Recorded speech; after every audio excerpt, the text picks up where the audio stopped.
Здравствуйте, друзья! Недавно вам показывала, как утеплить свои зимние подоконники, но оказалось, что вы такие внимательные и так все рассмотрели.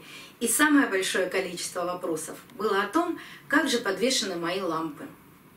У меня есть два варианта, как у меня висят лампы на подоконниках, потому что у меня всего два подоконника, на которых висят лампы. Поэтому сегодня опять очень умелые ручки или очумелые ручки, как говорят. В общем, показываю вам, как у меня подвешены лампы. Одна лампа у меня плоская, то есть здесь лампа, здесь плоская поверхность. Ну, это лампа Юнул, все вы это знаете. И я вам уже ее показывала примерно год назад. Она у меня подвешена на цепочке. Здесь вкручен саморез. Конечно, это делала не я, это делал муж. И наверху, на самом верху, сделан за карниз крючок и висит цепочечка на крючке.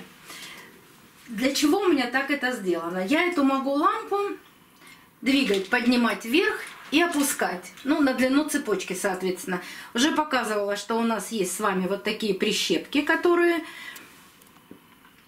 продаются со всеми нашими цветочками, это держатели. Ну, можно взять, если у кого-то есть девочки, внучки, есть такие же держатели для волос. И можно цепочку зацепить и поднять выше. То есть сделать лампу выше, ниже. Но на данный момент у меня сейчас висит так, потому что растут цветоносы. Я всегда замеряю освещенность, и это видео у нас тоже есть на канале. Все ссылочки я вам оставляю в правом верхнем углу экрана. Что-то уже зацвело. Зацвела маленькая мукола. Легато еще растит цветонос. Попугай тоже растит цветонос. И здесь же у меня еще на этом подоконничке стоит Зора. Знаю, что не все смогут вкрутить такие саморезы.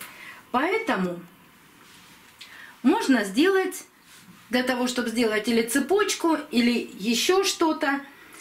Еще что-то я покажу на другом подоконнике. Можно воспользоваться вот такими резиночками для денег. Они бывают разноцветные, беленькие, желтенькие, красненькие. Для того, чтобы повесить цепочку, давайте я вам покажу с этой стороны, можно сделать так. Завязать узелок. Узелок я вам, как вяжутся узелки, я вам покажу в самом конце, потому что их там несколько. И сделать вот так, на лампочку. Надеть резиночку.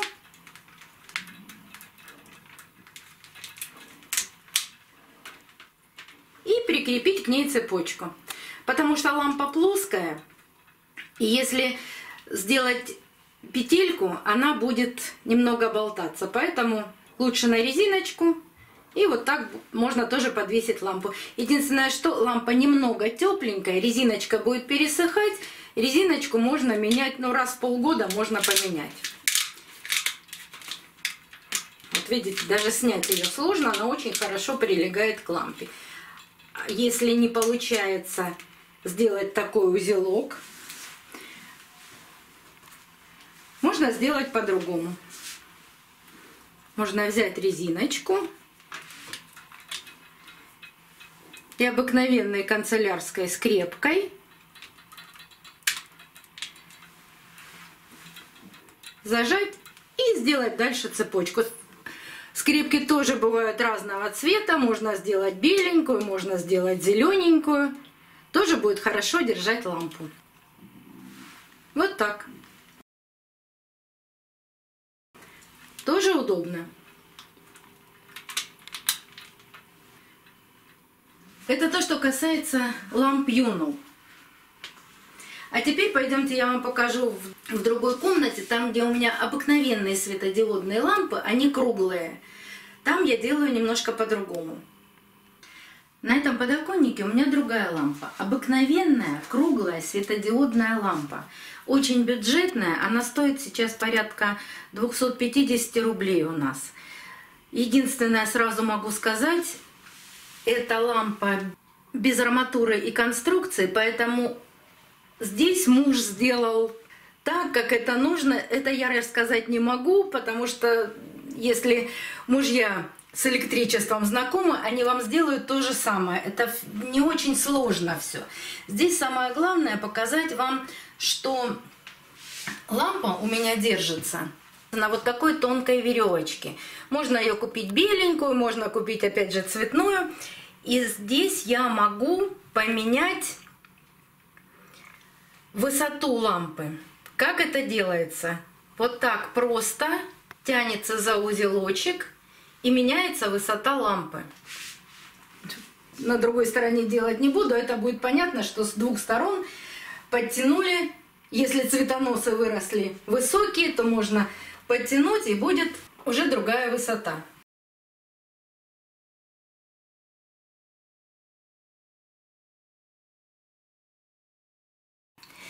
Так как эта лампа круглая, даже если у нее светодиоды идут сверху, она все равно светит во все стороны. И для того, чтобы направить ее свет все-таки вниз и не ослеплять остальной подоконник, здесь использован или скотч, или алюминиевая лента наклеена сверху.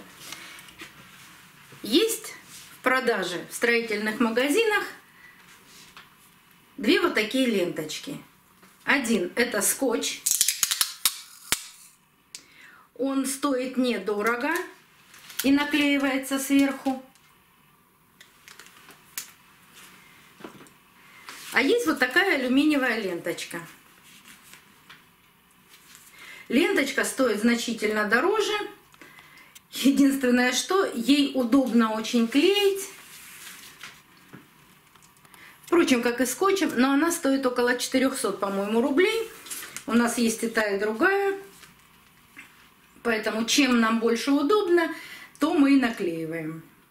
И еще вот эту веревочку можно привязать на лишний, вернее, надеть на лишний крючочек карниза на самом верху. А можно, сейчас очень много в продаже есть маленьких крючков, которые используются на Новый год. Вот видите, у меня на такие крючочки повешена гирлянда. И, кстати, на этих же крючочках висит лампа.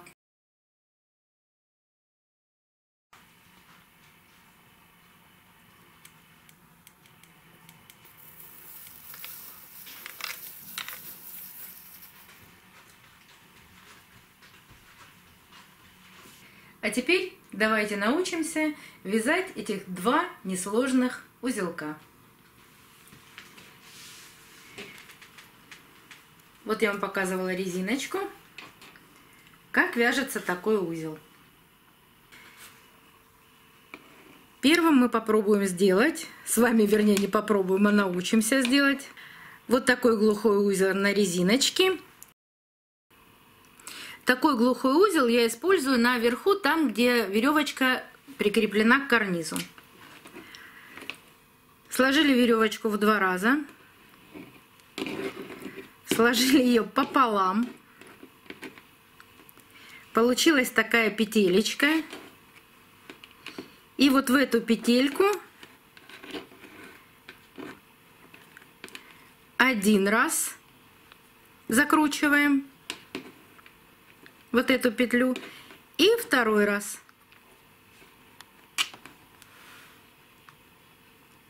И затягиваем. Это получается глухая петля, она не двигается. Не за эту веревочку потянули, не за эту. Это глухая петля. Можно, конечно, потом веревочку оставшуюся ненужную нам отрезать. И это у меня верх. Вот такой несложный узел. Второй узел немножко посложнее. Если у вас есть в доме рыбаки, то наверняка они вам помогут освоить этот узелок. А так как мы с мужем всегда рыбачим, и я люблю постоять с удочкой, и если у меня вдруг оборвался крючок, не отвлекать его этими мелочами, я тоже умею вязать такие узелки. Ими привязывается крючок, или это одна из разновидностей морского узла. Так, этот узелок немного сложнее.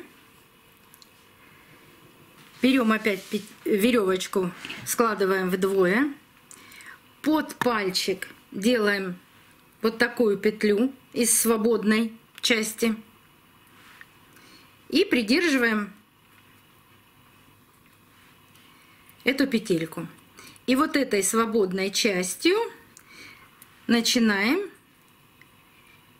закручивать вокруг вот этой двойной веревки, делать обороты.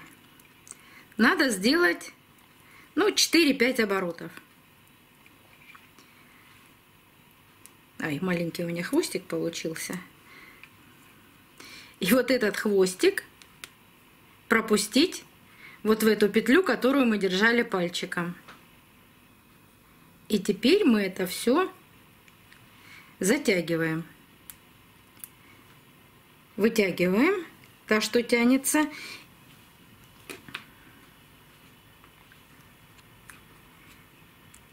Собираем вместе и затягиваем. Хорошо затянули. И что у нас с вами получилось? У нас с вами получилась скользящая петля. Одна двигается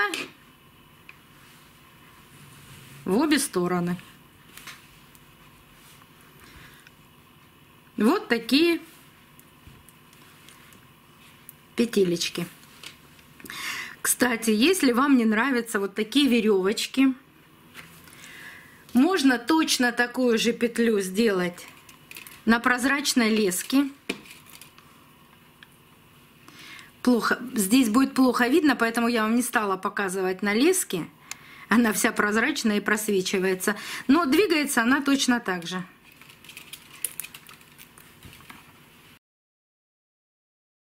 Просто когда вы двигаете, приходится держать за этот узел. А мне хотелось бы показать вам, как это происходит.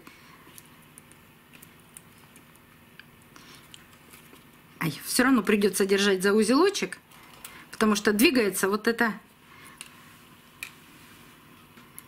Держа за узелочек, оно все двигается. Так что можно сделать это и на леске. Это будет более эстетично.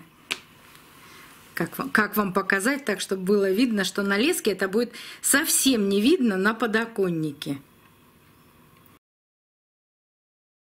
На вашей лампе это будет совершенно незаметно, и будет такое впечатление, что лампа у вас висит в воздухе. Уверена, что не у всех получится это с первого раза, но практика, как всегда, дает свои результаты. Можно это сделать из веревочки потолще, из такого белого шнура. Он чуть толще. Такой желтый шнурок продается в строительных магазинах. Стоит очень недорого. Покупали мы его давно. Цену не подскажу, но не очень дорого. Леска продается в рыболовных магазинах. А если есть мужья, увлеченные рыбалкой, они вам наверняка с удовольствием помогут и в покупке лески, и научат вязать этот узел. Это совершенно несложно. Я буду очень рада, если кому-то это пригодится. Это все несложно, но иногда бывает очень нужно. Хочу вам завтра показать, что же я купила себе к празднику. Какие орхидеи у меня появились новые в моей коллекции. Если кому-то будет интересно, подписывайтесь на канал и смотрите следующее видео. До новых встреч! Увидимся на канале!